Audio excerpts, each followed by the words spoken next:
Coming up on HIGMT, GigaFactory Berlin is clogging up my Google alerts.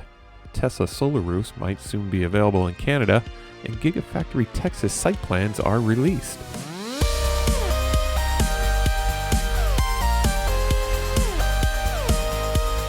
Welcome to How I Got My Tesla, the podcast of indeterminate length for Saturday, September 19th, 2020, episode 8 in Ottawa, Ontario. I'm Matt Wilson. Let's start off with a few Tesla things you should know. So what's better than Fremont's single giga casting machine? How about 8 in GigaFactory Berlin? Yep, according to TeslaAudio.com, Tesla is making provisions for up to 8 giga presses in its new factory, which is still under construction. The article also suggests that the giga presses will not be limited to the production of Model Ys. It looks like Model 3s can easily be integrated into one of the production lines. But it also suggested that the smaller Model 2, or Model C as I'm calling it for now, could also be produced in GigaFactory Berlin. Regardless of whatever is produced, I'm sure that every available production line will be up and running as quickly as possible to keep up with demand. Currently, Tesla orders slated for Europe are being fulfilled by GigaFactory Shanghai. So just how big is the expected Gigafactory in Berlin? Try 4 times larger than Fremont in terms of staffing levels. As many as 40,000 staff are expected to be at Gigafactory Berlin over the next 10 years. The Driven.io has some details, including the expected output from the factory when fully operational, which will be around 500,000 electric vehicles per year starting in the summer of 2021. Tesla is also reported to have launched a 250 kilowatt version 3 supercharger at a research campus in Berlin in the hopes to entice purchasers with a charging rate of, get ready, 120 kilometers per minute, which is just insane. Check out the TeslaAudio.com story about the overall size of GigaFactory Berlin. It's absolutely mammoth in size. Then again, if you're going to employ 40,000 people over 10 years, the space had better be large. What's of particular interest to me is the modular construction that is being implemented. The story also goes into Elon's expectations of the advanced paint shop, which is planned to offer a higher quality finish over the existing paint shop over at Fremont. Of course, building a gigafactory does have its objectors. Check out the story from TeslaAudio.com where they go into the possibility that GigaFactory Berlin would not even be approved. Tesla does need to get a final building permit to be issued, and the issuance of these permits include public comment. So far, just over 400 objections to GigaFactory Berlin have been noted, and a public meeting to discuss these objections are slated for September 23rd, which coincidentally is one day after Battery Day.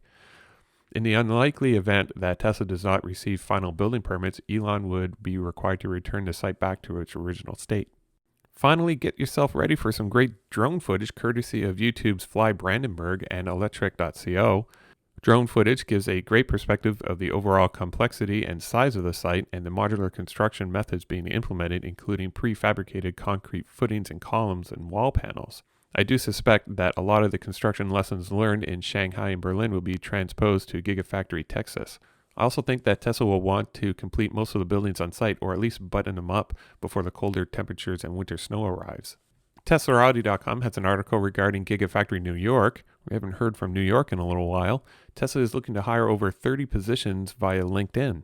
Tesla has made great strides over the past year to make solar roof installations as affordable as possible, with an average cost of $1.49 per watt, which is about 1/3 less than the industry standard. Tesla is also offering an incentive program and rental offerings for as little as $50 a month for a 3.8 kilowatt hour installation.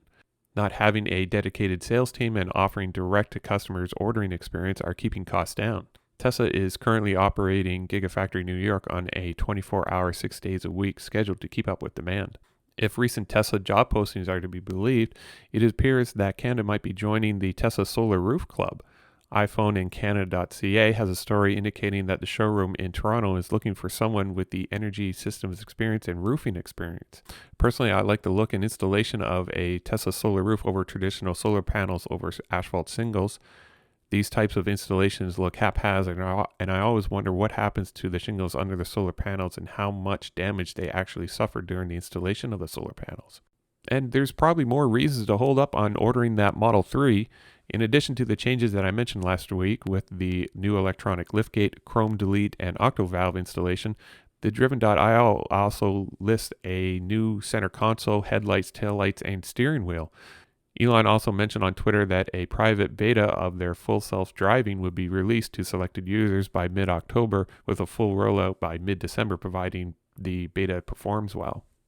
You would not think that Tesla would have issues with their batteries in their vehicles, but as TeslaAudio.com describes in their article, some owners are having just that, problems with their 12-volt batteries. Currently, Tesla is using traditional 12-volt batteries to power many of the vehicle's subsystems, such as infotainment, airbag, deployment, and seat belts.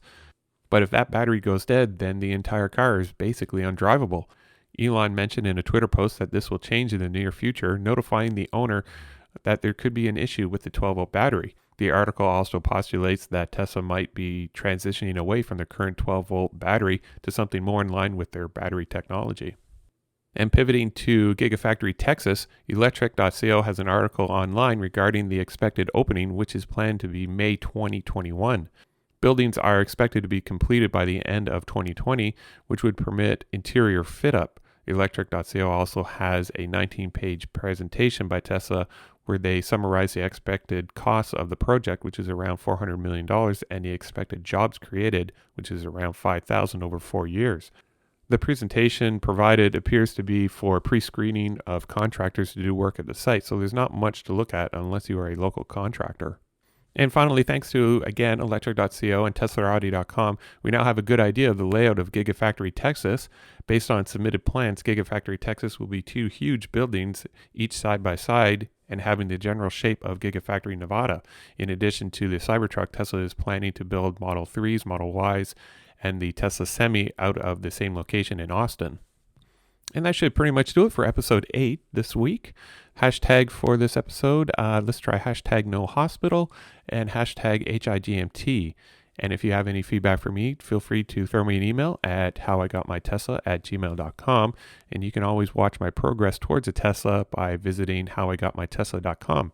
And you can also follow me on Twitter and Instagram simply by searching for How I Got My Tesla. Thank you for listening. This podcast is produced by Matt Wilson and hosted by Squarespace. Music for this episode is Cascade by Cubby.